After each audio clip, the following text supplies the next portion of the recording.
আসসালামু আলাইকুম। সবাই কেমন আছেন? আশা করছি ভালো আছেন। আমি অনেক দিন পরে এসেছি আপনাদের মাঝে। ঈদ আর রমজান মিলিয়ে আমি অনেক ঝামেলার ভিতরে ছিলাম।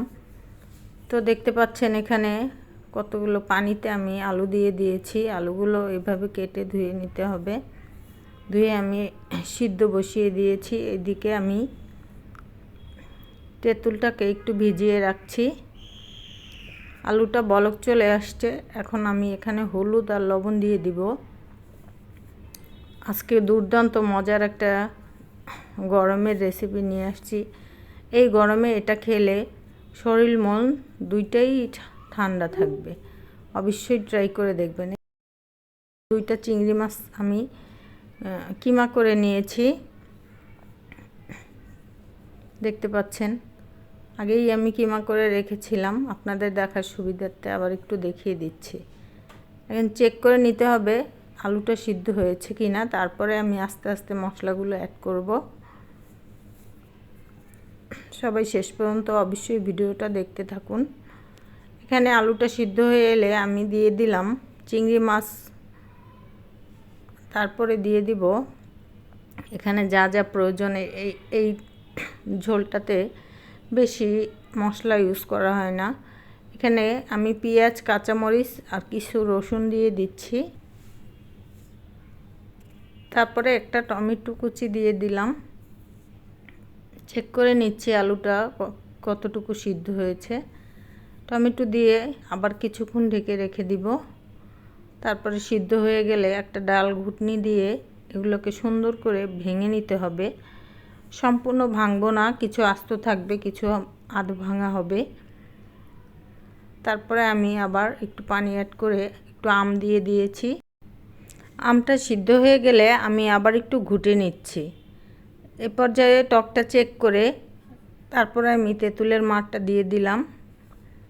আপনাদের না লাগলে না দিলেও হবে।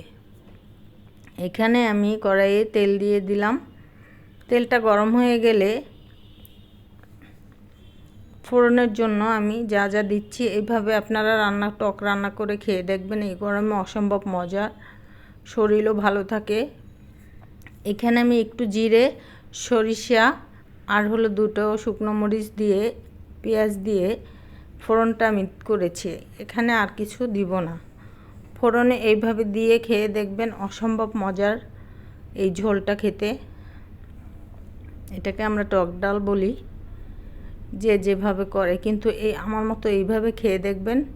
গ্যারান্টির সাথে বলছি, এই গরমে শরীর মন দুইটাই ভালো থাকবে।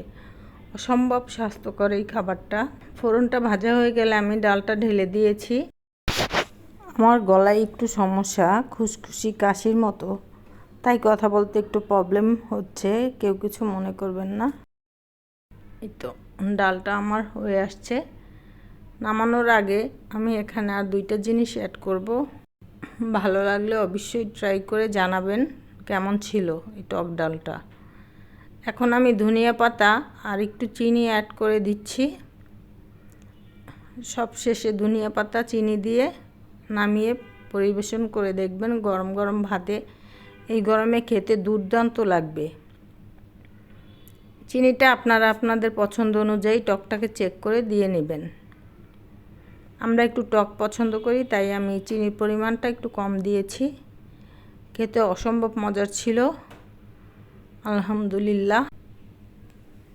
এই যে আমার ডালটা হয়ে গেছে। সবাই খেয়ে অবশ্যই কমেন্ট করে জানাবেন। সবাই ভালো থাকবেন। এই যে দেখতে পাচ্ছেন ডালটা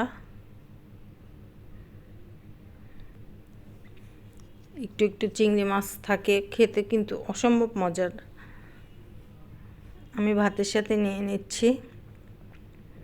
খুবই মন প্রাণ ভরে কটা ভাত খেয়েছি। আপনারাও খেয়ে দেখবেন। সবাই ভালো থাকবেন। আল্লাহ হাফেজ।